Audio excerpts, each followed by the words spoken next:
অবৈধ অস্ত্রধারী মাদক কারবারি গডফাদারদের বিরুদ্ধে নিয়মিত অভিযান চলবে বলে জানিয়েছেন ডিএমপির ভারপ্রাপ্ত কমিশনার মোহাম্মদ সরওয়ার।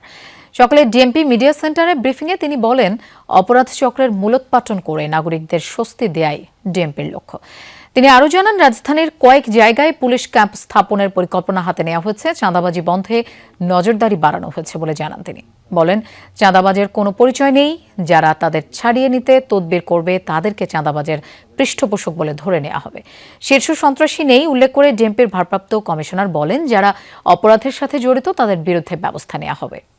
সুনির্দিষ্ট গোয়েন্দা তথ্যের ভিত্তিতে আমাদের থানা পুলিশ, ডিবি এবং সিডিসি টিম বিভিন্ন এলাকায় অভিযান চালিয়ে 58 জন তালিকাভুক্ত চাঁদাবাজ এবং 94 জন তাদের সহযোগী চাঁদাবাজকে গ্রেপ্তার করা হয়েছে।